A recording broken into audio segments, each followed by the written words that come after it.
Welcome to Fox Car Report. I'm Gary Gastelou. It is the most anticipated car show in the history of the internet. So thanks for watching. But, you know, there's a new one on Amazon that you might also be interested in. It's called The Grand Tour, and it's brought to you by the same folks that used to bring you Top Gear on the BBC before Joey Tribbiani took over that show. With me in the studio today are the hosts of the Top Gear, at least two of them, Richard Hammond, and from your Twitter account, Mr. James May. Is the honorific don't forget required? the Mr. No, it's not. It's because there was already a James May on there pretending to me. It was a bit nasty, actually, so I had to have him shut down. But we call him Mr. James May. We call him Mr. James. I find that hard to believe. I haven't seen that on the show. Now, the show, by the way, Amazon just announced its biggest premiere ever. I got to imagine. Yeah, I mean, you feel pretty good? Yeah, we were nervous, and that's good and healthy, and we should be. But we were, as we got closer to the launch day, yeah, we were getting pretty scared. I watched it from behind the sofa. And the initial response on social media was fantastic. Just amazing. Just wave after wave of positivity. Embarrassingly good. Thank you. Yeah, but don't stop. No, yeah, thank you. And then the subsequent, I mean, the IMDb ratings is at 9.8. Yeah, which is just insanely high. This is good stuff. 97% on Rotten Tomatoes. Now, this is very good. These are the reviews for the first episode. Yeah. That's the only one on there so far. Yeah. In a very un-internet-y way, you're releasing these once a week. No binge watching allowed, at least until the whole season's up. Two reasons. Yes. It's about control, isn't it? But also that we're old, and also that we didn't have it already. Yeah, it's not finished. But that's people. That's how we build our shows to be watched, and we always have. I think delivering them weekly it felt like the right way for us to do it. Whether time will tell that we could do it differently, I don't know. But for us, letting them drop weekly felt like the right way to do it. Now, I've seen the first episode. It's familiar. Be nice. Perhaps. Well, it's got us three in it. What was the big idea when you got back together about what you were going to do this time around? Was it more... There are things we can't take, and we wanted to rethink. You're not allowed it to talk about male overdue. chickens for some reason, I understand. Male chickens, yes, I can. Well, yes. That's a bit of a myth. I'll say it now if you want. No, maybe not. Right, okay. But yeah, we wanted to refresh it a bit, but we accept that, you know, we are slightly stuck in our way of doing things, and people like us doing things that way. So it is familiar, but it has some subtle differences that actually have quite a big effect, like the roving tent, the size of the audience is localised, that sort of thing, and that actually makes it feels quite different to do, even though it does. It felt really strange. First time we're in the tent because it's us four with Andy Willman, the producer. So very, very familiar, but then slightly different. It's like changing the controls around on your car a bit. So just swapping clutch and brake pedal or something, and it isn't quite. It's clutch. A little dramatic, actually. Well, it doesn't make you think, though. That's the thing. It made us think about it, which is good. And it forced a reinvention on us, which is absolutely the best thing. That's really great fun, because we used to take great pleasure and pride, didn't we, when people would say, what's the secret to the old show's success? And we'd always, I don't know, it just sort of happened. Well, now we've got to work it out. This time it's on purpose. So we've got to really think it through, and it's been great fun. Still huge, still very cinematic, probably even more so. The opening sequence cost over $3 million. I know the numbers go up every time somebody guesses, but it was a lot. Yeah, the whole thing is shot on 4K, which is the first time, I think, a factual... It's the first factual 4K show, yes. And then to shoot it in 4K, travelling around the world to film the segments, and then to travel around the world with the tent as the studio. If you're not familiar with the format, it used to be based in a studio, static, but now we've effectively taken the studio with us around the world. We're based in a tent. That tent itself has to have special floors for the cameras to roll about on, and lighting rigs and sound rigs, and it's got to be plumbed in for 4K. It's not a tent in the sense that most people would say tent. Now, you wouldn't carry it on your back. No, you couldn't get it in your car. It takes a week to put up. You used to be part of a big global broadcasting organization with tentacles everywhere in the world. And we still are. Well, yeah. Sorry. Now you're part of a big global commercial organization, which I'm sure has tentacles everywhere too. But was it more of a challenge? Are you more on your own now, producing the show, getting into odd places and that sort of thing? Well, when we were at the BBC, and you remember we grew within the BBC. We started off as a poker car show, and we turned into something, how we don't know, but something very big and rather global. But being in the BBC is a little bit like sort of being at sixth form college, high school, as you would say. That a lot of the boring, difficult stuff is sorted out for you. When we started again, we had to make our own production company to make this thing that Amazon had commissioned. And it started off, as Richard Hammond will tell you, with a stationery cupboard that he guarded very jealously. That's all we had. All we had was some pens and some pads in a cupboard. Yeah, I mean, James is right. It was like sort of coming out into the real world, which meant there was an awful lot of the ordinary stuff that we had to do editorially. It hasn't made that much difference in terms of control and interference. No, we've always gone our own way with it. But I think what it has resulted in is a much intensified sense of ownership. And we're using the same crews, so not production necessarily, they're by and large new, apart from a few key players. But the boys and girls working with us on the ground with cameras, sound, etc., they're the same. We've worked with them for 14 years. And amongst them, the sense of ownership is palpable when we're filming, right down to the lowliest camera assistant who's abuser made to carry stuff around all day.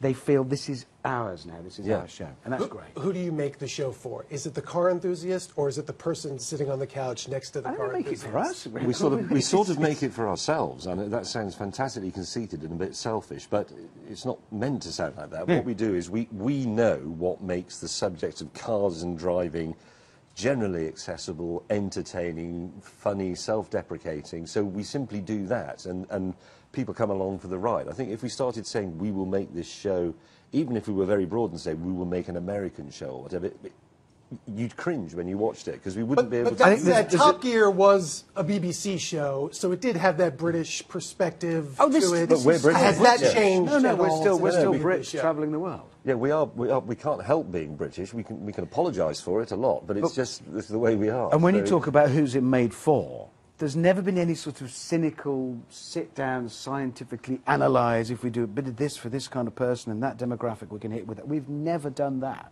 We've only ever done, let's make what is, in our eyes, the best car show we possibly can. We're car geeks. You don't necessarily have to be one to watch it because it plumbs into something that is inherent in the car. The very fact that we all speak car. We all know the difference between a Ferrari and a van delivering your papers.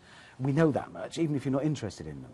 You do have an American on the cast, though, your new test driver, Mike. He's not just an American. He's from the South. He raced in NASCAR. He raced pickup trucks in NASCAR. Is he someone you'd met or worked with before? How'd you come across him? That we sort of auditioned, didn't we? But he totally fit the bill. We came up with the idea, we want this character, this driver, it's got to be good.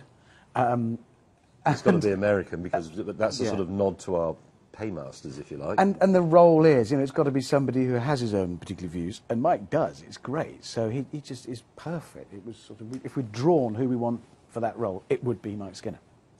You got 12 episodes this season. Any particular one that's really going to stand out that you think people should keep an eye out for? I think honestly that the opening, which you alluded to earlier, the expensive opening, that is probably the most extravagant, show-busy thing we've done. I don't know, because in some of the films... Well, you're actually right, thinking about the next... Yeah, exactly, the next one to drop. Some of it is We've got lunacy. a bit crazy. We've got a bit we mad. got carried away, but that's good. We've always done that. Andy Willman, our producer, spent a lot of his life standing in front of the bosses at the BBC, staring at his shoes and apologising for overspending and going too far. And now we have to apologise to ourselves, but we had to make it... We had to make it as good as we could. I'm not over-promising here. It's still just three middle-aged goofballs messing about in cars. But we had to... There was a real feeling that, look, if people are going to come and follow us, then we have to give them the best we can do, which is why we were so anxious when it first went live, because if you've just phoned it in and you hope people like it, that's one thing. If you've, at anything, given it everything you've got, worked as hard as you can, and that's not just... it's everybody in the team. If you've done that, you're actually very vulnerable, because what you're saying is this is about as good as we can do. And when you're judged on that, it's quite nerve-wracking. The thing will morph and change and improve. There'll be learning from this season to take into the next. Of course there will. And we have to try stuff. We have to try new things. It'll be a wasted opportunity. And some of it, people will not like and it'll fall away. Some of it we'll reinvent. But as long as we're at all times going, right, we're working to the max, it's about as good as we can do, then that's as much as we can do for it. Now, along with the show... sorry. I was going to say, we were, in a sense, we were being sort of slightly cocky with what we did, because we said we are big enough to survive ourselves with this thing that we can do. And that did make it nerve-wracking, because we set ourselves up for a fall. I always say to my other mates who do completely different jobs in sort of business and technology, I say to them, nobody outside of your immediate colleagues know exactly what you do at work or how good or bad you are at it. We're effectively saying, look how good we are at this, and we're setting ourselves up in front of the whole world for everybody to say, no, actually, you're rubbish. And they can turn it off midway because it's streaming. Absolutely. Yeah, that is entirely true. And you know that they turned it off because it's right there. It tells you. But, I mean, the response, which is why we were so closely watching the response when the first one dropped last week, and that wave after wave, because it's not a scheduled linear channel, so things people watch whenever they want. It's great now, because if you turn on your social media, there's always another little wave lapping up of... I'm not sounding big-headed, I hope. I'm not saying, oh, aren't we brilliant? But the fact is, we're still really excited that we keep getting all these positive comments. People are enjoying what we've made for them. You have to remember as well that no one is more baffled than us by how well it's worked, and the fact that we're still doing it. It's remarkable. I mean, it really is the only big car show, truly big car show ever. Yeah, it's the only one I think that's gone beyond the real tight-knit... Transcendent, can you say? Oh, steady. Ooh. No, I can't say transcendent. I'll probably fall off the chair. But it has transcended the usual boundaries of a car-specific show. Yeah, but if you think about it, cars do. We're all involved with them. We all whether you like it or not. Exactly right. Yeah. Even if some people drive willfully unappealing cars, and effectively they're trying to signal to the world, I don't like cars. You're still engaging with them. You're still using them to tell the world something about yourself. Yes, you can't not say something about yourself with your car, the same as you can't not say something with your clothes. I've made that sentence more complicated than it needed to be. You can't not say, you can't say anything. You can't, yes, it's always. You can't say nothing. That's what I mean. And also, I mean, without wishing to sound pretentious and lit crit about it, we are a car show. We all love the subject, and we're very into it, and even, dare I say, mildly knowledgeable about it. But we are, to a certain extent, also producing a car-themed circus, and we often make the car a bit of a laughing stock. We're quite happy to take a step back and say the whole thing is ridiculous, because in many ways it is. And along with the show, you've got another project, separate from the show, called DriveTribe.com. New website, which I should mention, 21st Century Fox is an investor and a parent company of this network. Yes, thank you. What is different about DriveTribe from the roughly 13 or 14 trillion other automotive websites? The very fact, internet. Well, the very fact. Other than you being involved. Well, actually, I mean, that's a great place to start, because what made our previous show different than this new one, hopefully, why did it achieve that incredibly broad demographic? And cars, whilst they matter to all of us very much in different ways and with different degrees of intensity, it's that difference that's made it always impossible to pull people together. If somebody on Pebble Beach is looking at some incredible piece of kit, or there's somebody at home who's modified his old Toyota, they both would describe themselves as car fanatics, but they're very different people. We are quite useful as a way of pulling that together, but the site itself is about people expressing exactly that. It's tribal. Drive Tribe. You join, you start a tribe, or you join tribes. Rather than individuals, you find the things about cars that you particularly like, whether it's old BMWs or air-cooled engines, whatever. There will always be somebody running a tribe, and you can then share content, posts, videos, pictures, or just exchange with them. It is. I mean, I think the root of what we hope will make it work very well is that it is essentially social media. It's a very sophisticated form of it. You can have, you know, long-form articles, you can have illustrated stories and video and all these other things on it, but it is based, as Hammond says, around subject, and it can be very specific subjects. If it's, I don't know, antique British racing car toolkits, there will be some other people in the world who are also interested in that. That's not one of mine. Possibly not many, but there will be. It doesn't matter that there aren't many, because the important thing is they will be brought together by it. So it's social media, but it's content-based rather than person-based. One of the problems with Twitter, for a lot of people using it, is that they're only followed by 2 or 3 people, and they don't feel that they can have that much input. But with DriveTribe, it's incredibly democratic, really. Anybody can join in, anybody can start a tribe. You can even sort of have a bloodless coup and take over an existing one. And the the digital publishing aspect of it means content will find its way to people and find its way to the right people. So that means twofold advantages. One, you're always on your stream seeing a load of the kinds of things that you will like because they're around your subject. And 2, your own content, if you come up with something, a long-form article, and there's some incredible stuff being done already, we're not launched yet, that will find appeal with people, or it might even just be a short, snappy comment and a funny photograph. You mentioned there's all these different tribes in the car world, but that said, is the Subaru guy from Vermont different than the Subaru guy from Sweden? I don't know, we'll find that out. That's exactly what we'll discover that. I don't know, it'll show that out, won't it? Yes. Let's see. I think, and again, watching that process is part of the enjoyment to be had from it. Just looking at who is engaging with who and what and why and when will be really interesting.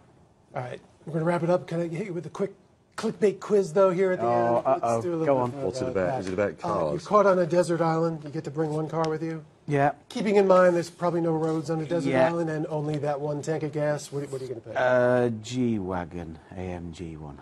63. Yeah. Although a Transit would double as a hut once it ran out of gas. Oh, you see, just being too practical. I want to go on a bright yellow AMG G-Wagon. Different question for you. You're a well-known, internationally known tinkerer.